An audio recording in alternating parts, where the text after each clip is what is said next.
Good morning. I just got back from a trip to New York City with some friends who I have traveled there with. Some have gone every time, some haven't been able to go every time. And our first trip was 25 years ago, the week before September 11th. We got home the Tuesday before Tuesday, September 11th. That was my first trip ever to New York City, and I lived there briefly, and when I moved there, that was my 14th time visiting the city, and I've been back many times since, and it's my favorite place on earth, obviously, my favorite place to vacation. I'm not a beach person. I am a city girl through and through, and I just love even going by myself and doing whatever I want, but you know, nothing's better than a girl's trip, right? So we had a lot of fun, and I bought some things. I did get some things at Uniqlo. I don't have like the clothes that I purchased while I was there, and I did get a pair of green Adidas Sambas that I've been wanting. All things obviously, all of this except for Uniqlo, which of course I could have gotten online, I could have bought at home. I didn't need to get them there, but I like looking back at the things that I bought and pardon me, and enjoy remembering that I bought this when I was on my girls' trip. And I saw a video with, and I can't think of the creator's name, the guy who interviews celebrities and then will present them with books that he thinks that they would enjoy. And he was interviewing Cillian Murphy, who said that his dad would write where he had purchased every book that he owned, and the year that he bought it, he wrote it in the front of the book. And so I like knowing, like, hey, I got this book when I was in New York City. Excuse me. What is happening to my voice? Anyway, a couple of things from a previous video. I think I said that I got this in Portland, and I remembered that I bought this at the airport in Denver at the bookstore, and I thought that was really cute. So that, didn't mean to lie about that. I did get this one just now when we were in New York. I put it on here because in this journal is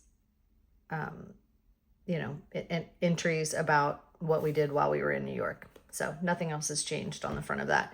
And then this that I was using as my makeup bag, and I said this, that I got it at the thrift store, and maybe it had purse straps, but I had no idea. So when I was looking for my travel wallet, I found the strap. I had absolutely no idea that I had this. Would someone really carry this as a handbag? This is absolutely not a handbag. Or maybe it is for somebody who likes a small purse, but I could never carry this as a handbag. And also, my mints, something would fall out of here. I guess you could just slide your phone in there, but yeah. I saw this strap and I thought, what the heck is this for? And then immediately, I was like, oh my gosh, this goes to that Coach bag. Anyway, so I did have the strap for that. I did not know that. Okay, so this is my journal that I took. I take it with me everywhere I go and write down everything. And I think I previously mentioned, like, the Artist Way. I do write, when I journal, stream of consciousness. And I didn't want to do morning pages in a way where I wouldn't look back on what I wrote. And since I already journal, and I know that the morning pages is not journaling, but I get all of my thoughts out into these pages as well as into my planner. So everything I need to do that day goes in my planner. So it just really felt redundant to have morning pages, a journal, and a planner. but I do believe in morning pages. I do think that everyone should do them. Just get all of that stuff out of your brain that you need to, have out as a plan so that you can organize everything that's going on in your life. And as women, we are so busy and have so much going on and so much in our brains that, it's just very important to let some of that go. So anyway, this journal new sticker. And then this is a Moleskine that I bought while I was in New York. I also got another green one for next time. So this will be the one that I start after I finish the green one. I think I was thinking I'm a little bit colorblind, but when I was buying this one and the green one, I was thinking in my brain, picturing that the one that I'm currently using was teal. So when I got back to where I was meeting up with my friends, because it was kind of starting to rain and they were getting hungry, and I just went down the street to McNally Jackson. I don't know why I didn't take my purse and check the color of the journal. I just didn't. Anyway, doesn't matter. But I probably would have picked a different color. So I got all of these. This one I already had from a previous trip to New York back in May, and this one I already had. So I have a New York hot dog. This says I attract limitless prosperity. I have a crystal for that. And the universe is always on my side. Buy me books and tell me I'm pretty. Read banned books and be kind, it's free. Then this I found, this cute little charm that you can put on your Moleskine elastics. And I just got this one. But yeah, so this is empty, and this one is the lined, which is what I used in my expanded notebook that took me years to finish. And I had gone with the intent to buy another expanded notebook, soft cover. I only like the soft cover ones, but I thought, you know what? I'll be using that for years. It'll take me a couple of years probably to get through that journal. And I think I told you that the last one that I had got pretty worn out, and the coating here on the cover was flaking off, and I had to cover the entire thing in duct tape. And so I just thought, I'll just write in here, and then in the front, I'll put the date that I started it and the date that I finished it. And then I can just put it away and start another one. And it's obviously very easy to carry around this thin one in a handbag, more so than it would be to carry around the expanded notebook with a planner as well. So I got that journal and another green one, and the green one that I got is dotted at McNally Jackson. I also got the Susan Sontag book that I saw when I was in New York back in May. Her journals and notebooks. So excited to read this. Also got her book on women. Also super excited to read all these books that I got, of course. This is the McNally Jackson publication, or McNally Books publication, of Dorothy Parker's New Yorker articles. And this one I felt like, well, I definitely wanted to buy this while I was in New York and not online. So I love Dorothy Parker. I love her writing. This is the book that I meant to get back in May. Didn't see it on the shelf. Thought they didn't have it. And when I got home, was looking through my pictures that I had taken of the books that I wanted to get next time I was there. And it was right on the shelf. So I know this is nothing like the movie, but I've never read it, and I'm looking forward to that. And then Chelsea Girls, I don't know if I mentioned this in my previous video or not. Apartamento magazine, I love so much, and usually buy it when I'm in New York because it is easy to find. Here, there's one store downtown Cincinnati that sells the magazine. It's a very fancy, pricey boutique, and they have it for sale. And I have gotten a copy there before. Anyway, I was reading an article about Eileen Myles in Apartamento when I went through my phone to write down the books I'd taken pictures of. This was one of the books, and I was like, I just sat here and read this whole article about her. So I am doing a, do I have it in here? I am doing a book bingo. Yes. It's a summer reading challenge from Half Price Books. And, you know, each square is something else. Read during lunch, read your best friend's book, do a bookish craft, those kinds of things. And then one is read an LGBTQIA author or character. And Eileen Myles is that person for me. So I've already read a biography memoir, and I'll be reading that. So anyway, I am going to complete that this year. So these are the books that I purchased. I just found this. I went to Bub's Bakery.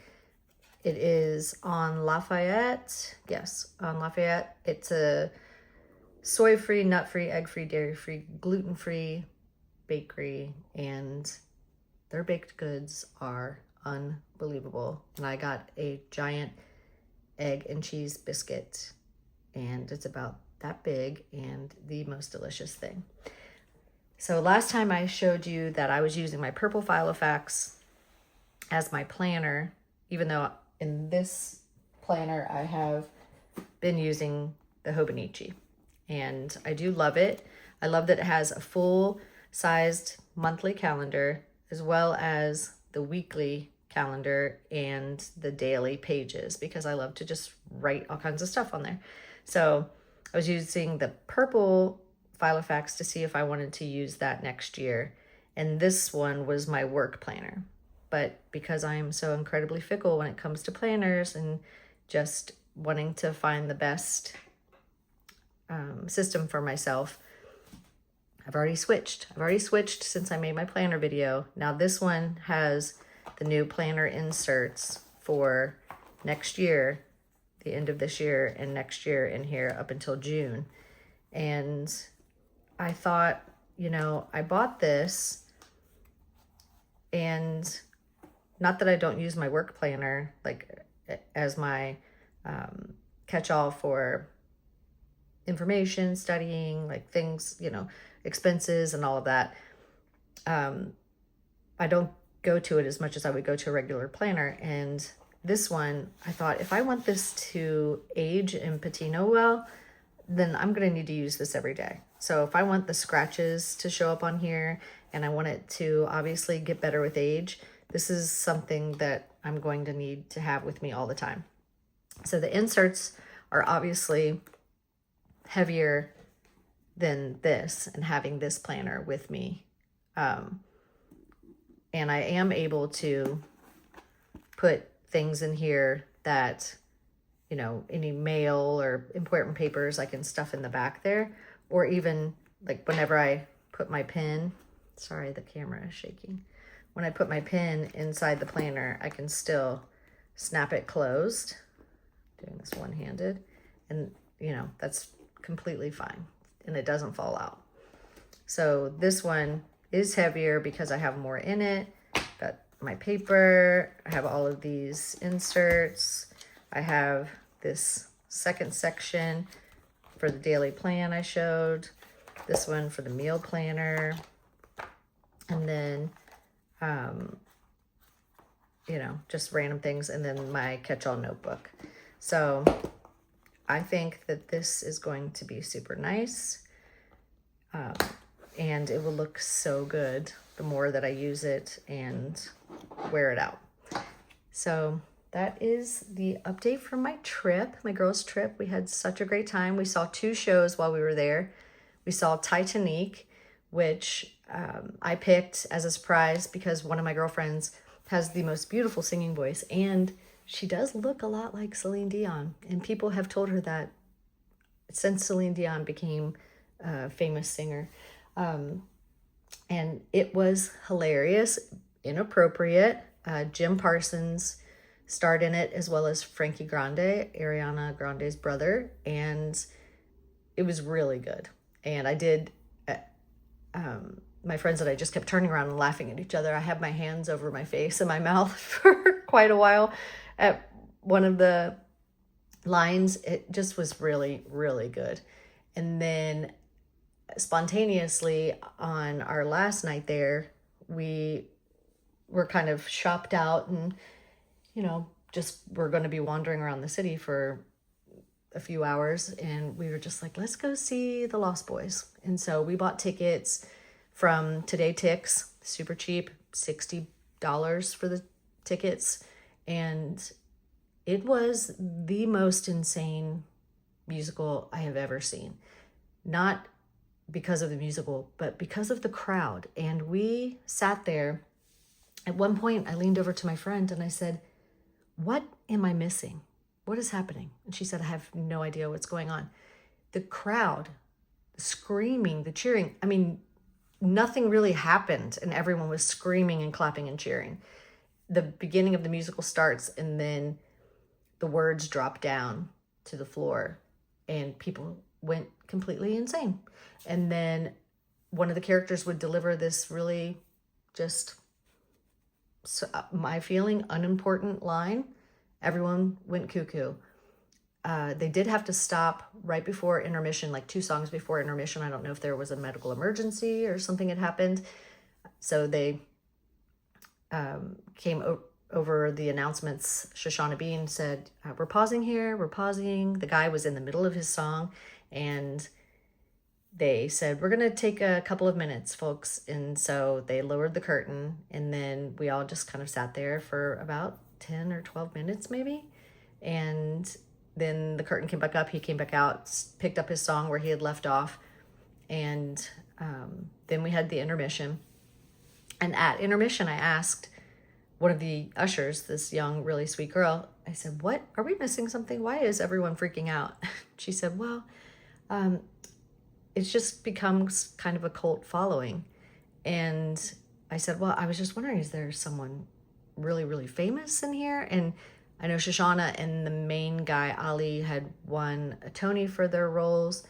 But it seemed, I would have thought, I mean, who's the biggest star in the world? They made a Rob Lowe joke in the musical, and I thought, is Rob Lowe going to come out? Like, why is everyone freaking out? And of course, there were a lot of young girls there. And in the section we were sitting in, I don't know if you've seen the movie. I think I saw the movie in the theater when it came out, which was quite a long time ago. But the twist at the end, every girl in my section looked at each other like in shock. So obviously they hadn't seen the movie and didn't know that that was coming, even though there were some hints in the script, in the dialogue, that should have let them know that this is what was happening. But it was very good. The singing was very good. The stage design and the stunts that these actors did, holy moly. I don't want to give it away, but if it comes to your town on tour next year, incredible. So anyway, I highly recommend it, but I don't know. I think one other musical that I saw where I thought, wow, this is different, and it was a jukebox musical, it was Moulin Rouge, where the audience was screaming and clapping and cheering, and especially at the end when the cast comes back out and then they play a song and everyone is just dancing in their seats and stuff. I thought, well, this is fun. This was almost to the level of disrespectful, where they were, like the mom hugs one of her sons. Everyone goes, oh, okay, well, why are we doing that? And then I thought it was almost, is this some kind of TikTok thing like Taylor Swift's Eras concert, where during the song, people had things that they knew to yell out at a certain time, which I did not know, of course, at all. And it was like a Rocky Horror Picture Show audience participation feeling to the Lost Boys. It was very strange, very good. But I again, my friends and I, we're older, but I thought we've missed something. We have missed something, but it was really good. And if you see it, you need to stay to the very, very end so that you don't miss the last part. So when you think it's over, it's not. Don't leave. So anyway, I hope everyone has the most wonderful rest of your week, and I look forward to talking to you and my screen very soon.